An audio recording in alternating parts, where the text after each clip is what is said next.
പുരുഷന്മാരുടെ ആത്മവിശ്വാസം നഷ്ടപ്പെടുത്തുന്ന ഒന്നാണ് കഷണ്ടി.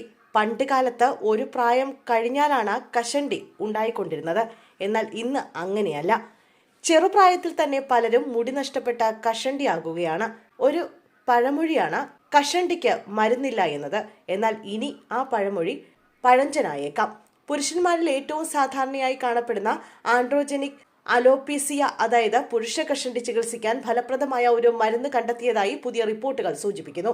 മുടി ക്രമേണ കുറയുകയും കട്ടി നഷ്ടപ്പെടുകയും ഒടുവിൽ കഷണ്ടിയാവുകയും ചെയ്യുന്നത് പുരുഷ കഷണ്ടിയുടെ പ്രധാന ലക്ഷണങ്ങളാണ്. ഇതിന് വർഷങ്ങളായി വിപണിയിൽ നൂറുകണക്കിന് മരുന്നുകളും എണ്ണകളും ചികിത്സകളും വന്നെങ്കിലും ഭൂരിഭാഗവും ഫലപ്രദമല്ലായിരുന്നു.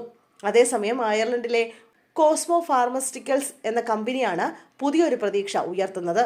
ഇവർ വികസിപ്പിക്കുന്ന ക്ലാസ്കോട്ടറോൺ എന്ന മരുന്നിന്റെ ഫേസ് 3 ക്ലിനിക്കൽ ട്രയൽ ഫലങ്ങൾ പുറത്തുവന്നതോടെയാണ് ഇത് സംബന്ധിച്ച വാർത്തകൾ വ്യാപകമായത്.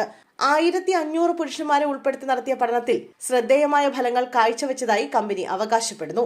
ആദ്യ പരീക്ഷണത്തിൽ 539% വരെ മെച്ചവും മറ്റൊരു പരീക്ഷണത്തിൽ 168% ഫലവും രേഖപ്പെടുത്തിയതായി റിപ്പോർട്ടിൽ പറയുന്നു. 5% മരുന്ന് രോഗികൾക്ക് മികച്ച ചികിത്സയിലേക്കുള്ള വാതിൽ തുറക്കുന്നതായി കമ്പനി വ്യക്തമാക്കുന്നു.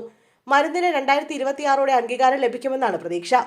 അങ്ങനെ സംഭവിച്ചാൽ ആൻഡ്രോജനിക് അലോപീസിയ ലക്ഷ്യമിട്ടുള്ള ലോകത്തിലെ ആദ്യ ഫലപ്രദ മരുന്ന് ഇതായിരിക്കും. 2020 തന്നെ ഈ മരുന്നിന് മുഖക്കുരു ചികിത്സയ്ക്കായി അനുമതി ലഭിച്ചിരുന്നു എന്നത് ശ്രദ്ധേയമാണ്.